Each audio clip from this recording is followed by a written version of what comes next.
plaisir de retrouver une audience sur un sujet dont je sais que nous partageons et qui nous anime depuis pas mal d'années. L'hôtellerie sur ce sous-continent. Il y a quelque temps, nous avions ensemble fait un panel où on avait abouti à une conclusion qui était intéressante. C'était de dire, au fond, il n'y a pas d'hôtellerie africaine. Mais c'est une sorte de paradoxe parce qu'il n'y en a pas, et au fond, il y en a une, puisque vous en êtes l'incarnation. Alors, est-ce que vous pouvez revenir un petit peu sur votre expérience et sur comment tout cela a commencé et où vous en êtes aujourd'hui pour ce qui concerne Azalai, vos succès, ce que vous referiez peut-être différemment. Et je pense que c'est un grand enseignement pour tous les gens qui sont dans cette salle, puisque vous inspirez pas mal de monde dans ce secteur. Mossadegh. Merci Philippe. Bonjour à tous et à toutes. D'abord mes remerciements à Bench Events de m'avoir invité et avoir cet entretien tête-à-tête avec vous Philippe. Heureux d'être au Maroc, à Marrakech, que j'avais visité en tant que touriste et que je visite maintenant en tant que chef d'entreprise. Un grand pays qui fait beaucoup pour notre industrie et qui pour moi est l'une des références en Afrique sur comment il faut faire pour développer le tourisme de façon globale. Donc félicitations aux autorités du Royaume du Maroc pour tout le travail qui est fait pour développer l'industrie touristique. Alors, l'histoire du groupe Azalai a démarré maintenant il y a 25 ans. Nous fêtons nos 25 ans cette année avec la création de la Société malienne de promotion hôtelière que j'ai créée. On a soumissionné pour racheter un hôtel qui était en train d'être privatisé par le gouvernement du Mali, le Grand Hôtel de Bamako. Et on a gagné cet appel d'offres. On a acheté l'hôtel avec l'aide d'une banque locale d'ailleurs, la Bank of Africa Mali. Et ensuite, on a rénové l'hôtel avec l'aide de la AFC, la SFI, qui nous a prêté $1 million pour rénover. Et voilà comment est partie cette belle aventure de création d'une chaîne hôtelière panafricaine, puisque après le Grand Hôtel, on a construit l'hôtel Salam à Bamako, et ensuite on a participé à d'autres appels d'offres au Burkina Faso, en Guinée-Bissau, au Bénin, en Mauritanie, et puis on a fait aussi du Greenfield. Abidjan, c'est un Greenfield qu'on a ouvert en mars 2017. Voilà, en 2005, lorsqu'on a eu 3 hôtels, on a décidé de créer notre propre marque, donc la marque Azalai, Azalai qui signifie la caravane qui transporte toujours, il n'y en a pas beaucoup, il y a des camions maintenant, mais avant, je dirais la profession de beaucoup de jeunes commerçants notamment, c'était d'aller dans les mines de sel de Taoudani, d'acheter des barres de sel et de les faire transporter par des chameaux qui traversaient le désert. Donc voilà, Philippe, comment l'aventure a démarré il y a 25 ans. Aujourd'hui, le groupe Azalai, c'est une dizaine d'unités hôtelières dans 6 pays de l'Afrique de l'Ouest. Combien de chambres, Mossadegh, aujourd'hui? On a, avec l'ouverture prochaine de Ouagadougou, qui a été fermée malheureusement suite aux événements d'octobre 2014. Donc, nous passerons de 176 chambres à 230 chambres sur cette unité. Nous allons avoir exactement 1100 chambres sur 10 unités avec un peu moins d'1 millier de collaborateurs. Et en 2020, nous allons ouvrir aussi notre unité à Dakar avec 200 chambres. 2021, ça va être le tour de Conakry avec 180 chambres. 2022, le tour de Niamey avec 180 chambres aussi. Et nous venons juste de signer le projet de Douala avec 200 chambres. Douala va être notre première incursion en Afrique centrale. Voilà. parce que vous êtes un homme prudent, moi qui vous connais un petit peu. On est parti d'un pays, le Mali, qui est votre pays. On s'est petit à petit étendu aux pays vraiment proches, avec une unité monétaire, etc., etc. Et là, on commence à ce développement en tache d'huile, toujours dans un esprit un petit peu père de famille, au noble sens du terme. Et en même temps, derrière ce développement hôtelier organique, etc., vous avez su développer des moyens et des initiatives qui sont assez structurantes en fait. Et j'aurais voulu que vous commentiez deux choses particulières. La première, c'est la manière dont vous avez pu lever des fonds pour fueler votre développement, parce que ça, je pense que c'est riche d'enseignements pour beaucoup d'entrepreneurs sur le sous-continent. Et la deuxième chose, c'est la dimension RH au travers de l'Académie Azalai et de tout ce que ça sous-tend en matière d'efforts. Et je sais aussi que c'est un projet humain qui vous interpelle particulièrement. Oui, tout à fait. Un de mes prédécesseurs ici a parlé de la complexité de développer un projet hôtelier sur le continent. Effectivement, ça prend beaucoup de temps, c'est chronophage, ça prend beaucoup de moyens financiers. Et surtout, nous, notre business model, c'est nous sommes à la fois propriétaires de nos murs, des fonds de commerce, et puis nous gérons avec notre propre marque, donc la marque Azalai. Et ça nécessite donc des financements. Nous avons eu la chance d'avoir été accompagnés dès le début par des partenaires DFIs, notamment la SFI qui nous a prêté notre premier $1 million en 1994. Et ensuite, les autres DFIs aussi, tels que la Banque Ouest Africaine de Développement, avec laquelle nous travaillons depuis plus de 20 ans. La BIDC, la Bio, qui est la DFI belge, Proparco, avec laquelle nous travaillons énormément. Donc, cet accompagnement des DFIs, avec bien sûr les banques commerciales qui nous ont aussi toujours accompagnés. Lorsqu'on fait un projet dans un pays, on crée une SPV, on fait une joint venture avec des investisseurs locaux. En général, le groupe Azalai prend une participation majoritaire dans la JV et ensuite on se fait accompagner par des investisseurs locaux. Nous apportons entre 35 et 40% d'equity pour financer le coût du projet et ensuite nous cherchons de la dette pour le reste, 60-65%. Environ 70-80% de cette dette est sourcée auprès des DFIs parce qu'elles peuvent nous donner des maturités assez longues, entre 10 et 12 ans. Et puis le reste de la dette, 20-30%, nous la sourçons en général auprès des banques commerciales telles que les réseaux Attijari, Bank of Africa, Ecobank ou Société Générale. Donc voilà comment nous structurons nos financements. Au niveau holding, nous avons fait rentrer aussi des fonds d'investissement. Donc il y a 3 fonds d'investissement qui ont investi entre 2012 et 2016 et qui possèdent 32% du capital du groupe Azalai Hotels, moi-même et ma famille contrôlant le reste. C'est vrai que le financement aujourd'hui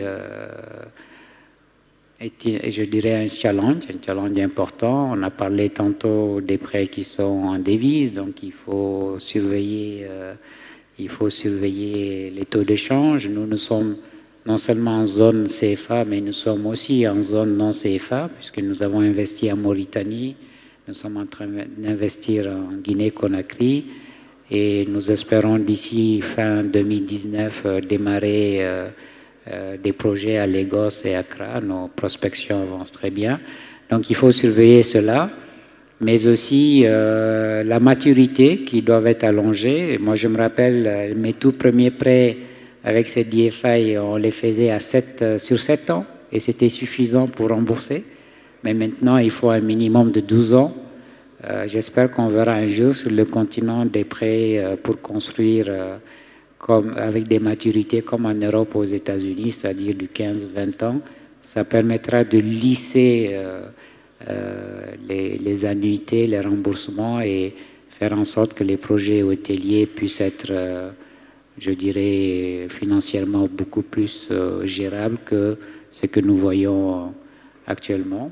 Je pense aussi qu'il y a de l'appétit, de plus en plus d'appétit de la part des fonds de pension et des caisses de sécurité sociale, mais ce sont des investisseurs long terme, donc ça c'est déjà un gros avantage, mais aussi qui recherchent une rémunération stable, un loyer stable. Vous pensez à des gens comme la CNPS ou des gens comme voilà, ça? la CNPS, les compagnies d'assurance de la zone ciment qui ont obligation de mettre 30% de leurs réserves statutaires dans l'immobilier et dans la zone ciment. Et jusque-là, ces compagnies n'ont pas réellement eu la possibilité, je dirais, d'investir dans des actifs hôteliers.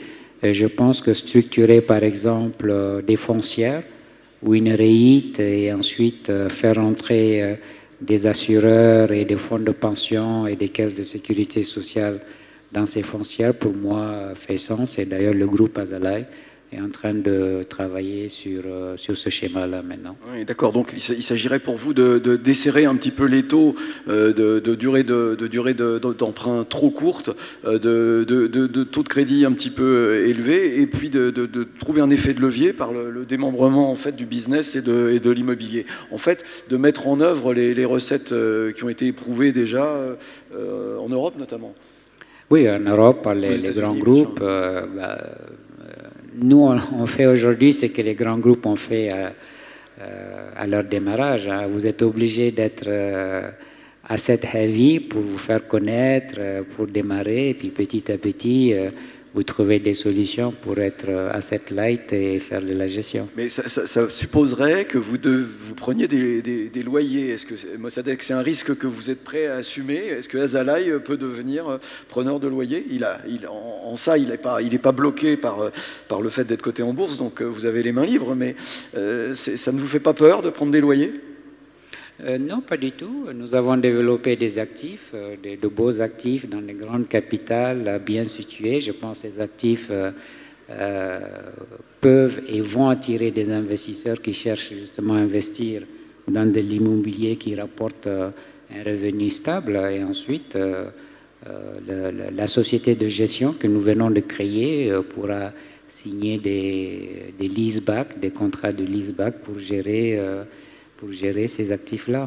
Je pense que c'est aujourd'hui, pour permettre un développement plus rapide et plus harmonieux, qui n'est pas aussi capital intensif que ce que nous avons eu jusque-là, je pense que c'est le chemin qu'il faut qu'on prenne. D'accord. C'est extrêmement clair.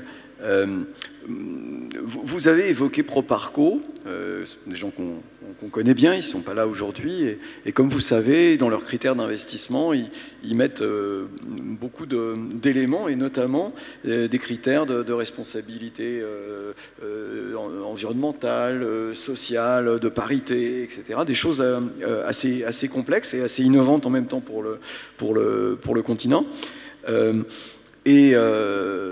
Dans ce cadre-là, ils ont été très très attentifs à votre initiative de formation et d'Académie Azalai, et qui est assez exemplaire. Et j'aurais aimé que vous puissiez utiliser les minutes de temps qui nous restent pour exposer cette initiative. Merci. Effectivement, vous savez... Et d'ailleurs, je le dis souvent aux organisateurs de Bench Events, je trouve que dans nos conférences professionnelles, on parle beaucoup d'investissement, donc dans du hard, dans les hôtels, dans les équipements. On ne parle pas suffisamment de, finalement, le cœur de ces hôtels, à savoir les ressources humaines.